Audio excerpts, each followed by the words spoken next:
ये बात उस समय की है जब महाभारत का युद्ध होने जा रहा था। विशाल सेनाओं के आने जाने के लिए कुरुक्षेत्र के मैदान को तैयार किया जा रहा था।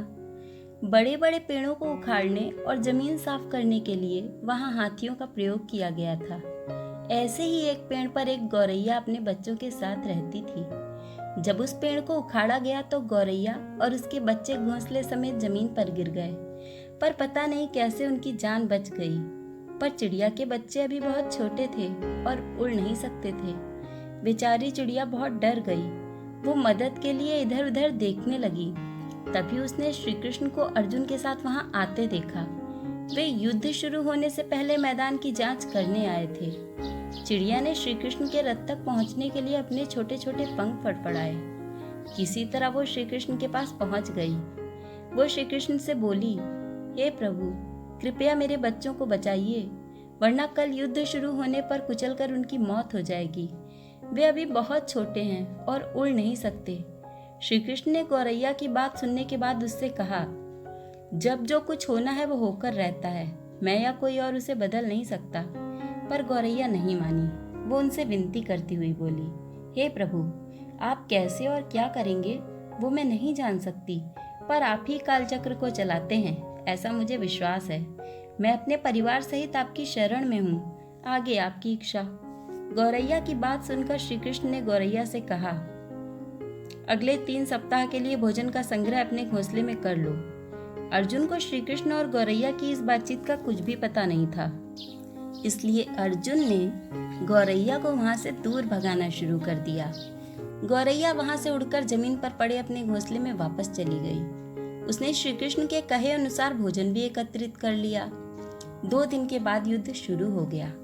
श्री कृष्ण ने अर्जुन से उनके धनुष बाण मांगे। अर्जुन चौंक गए, क्योंकि श्री कृष्ण ने युद्ध में कोई भी हथियार न उठाने की शपथ ली थी। इसके अलावा अर्जुन को ये घमंड भी हो गया था कि वे ही सबसे अच्छे धनुर्धर हैं। उन्होंने धनुष श्री कृष्ण को देने के बजाय उनसे कहा, आप मुझे बताइए कहाँ निशाना लगाना है, मेरे लिए तो ये चुटकियों का काम है। पर श्री कृष्ण ने अर्जुन की बात का जवाब दिए बिना उनसे धनुष लेकर एक हाथी पर निशाना लगाया, लेकिन तीर हाथी को मार गिराने के बजाय हाथी के गले से टकराया और उसके गले में बंधी घंटी कटकर नीचे गिर गई। अर्जुन ये देखकर अपनी हंसी रोक नहीं पाए कि श्री कृष्ण इतना आसान सा निशाना भी चूक गए। अर्जुन फिर बोले, क्या मैं प्रयास करूं? कृष्ण ने उन्हें मना कर दिया कि इसकी जरूरत नहीं है। अर्जुन ने फिर पूछा, तो आपने हाथी को तीर मारा ही क्यों?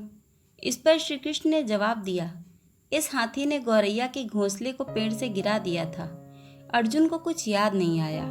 उन्होंने पूछा, कौन सी गौरैया? और ये हाथी तो अभी स्वस्थ और जीवित खड़ा है, फिर इस पर निशाना लगाने का क्या मतलब रहा? केवल घंटी नीचे टूटकर गिरी है। श्री कृष्ण ने अर्जुन के सवालों को अनसुना कर दिया और उन्हें युद्ध करने का आदेश दिया। 18 दिन के बाद जब युद्ध समाप्त हुआ तो पांडवों की विजय हुई। युद्ध समाप्त होने के बाद कृष्ण अर्जुन के साथ युद्ध के मैदान में पड़े शवों का निरीक्षण कर रहे थे। एक स्थान पर वे रुक गए। वहां हाथी के गले में बांधी जाने वाली घंटी पड़ी थी। श्री कृष्ण ने अर्जुन से घंटी उठाकर एक तरफ रखने को कहा। अर्जुन को ये बात बहुत अजीब लगी।